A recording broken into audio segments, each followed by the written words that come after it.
Festus therefore, having come into the province, after 3 days went up to Jerusalem from Caesarea. Then the high priest and the principal men of the Jews informed him against Paul, and they begged him, asking a favor against him, that he would summon him to Jerusalem, plotting to kill him on the way. However, Festus answered that Paul should be kept in custody at Caesarea, and that he himself was about to depart shortly. Let them therefore, he said, that are in power among you, go down with me, and if there is anything wrong in the man, let them accuse him. When he had stayed among them more than 10 days, he went down to Caesarea, and on the next day he sat on the judgment seat, and commanded Paul to be brought.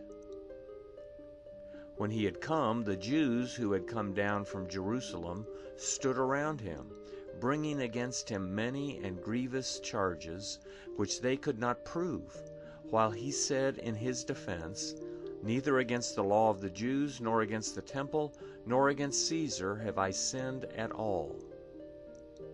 But Festus, desiring to gain favor with the Jews, answered Paul and said, "Are you willing to go up to Jerusalem, and be judged by me there concerning these things?"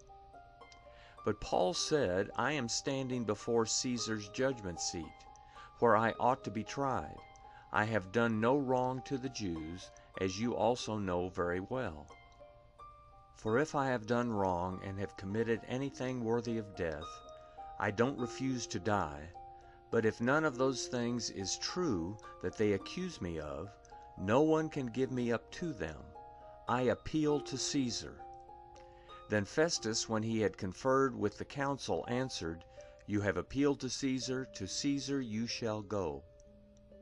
Now when some days had passed, King Agrippa and Bernice arrived at Caesarea and greeted Festus. As he stayed there many days, Festus laid Paul's case before the king, saying, "There is a certain man left a prisoner by Felix, about whom, when I was at Jerusalem, the chief priests and the elders of the Jews informed me, asking for a sentence against him.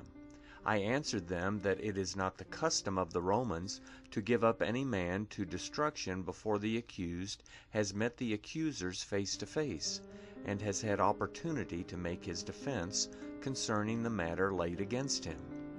When therefore they had come together here, I didn't delay, but on the next day sat on the judgment seat and commanded the man to be brought.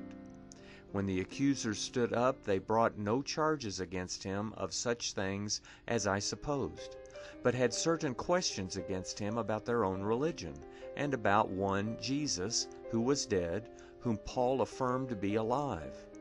Being perplexed how to inquire concerning these things, I asked whether he was willing to go to Jerusalem, and there be judged concerning these matters. But when Paul had appealed to be kept for the decision of the emperor, I commanded him to be kept until I could send him to Caesar." Agrippa said to Festus, "I also would like to hear the man myself." "Tomorrow," he said, "you shall hear him."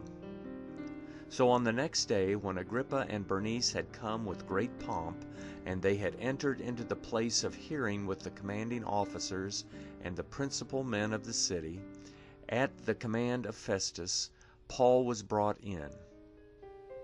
Festus said, "King Agrippa, and all men who are here present with us, you see this man about whom all the multitude of the Jews petitioned me, both at Jerusalem and here, crying that he ought not to live any longer.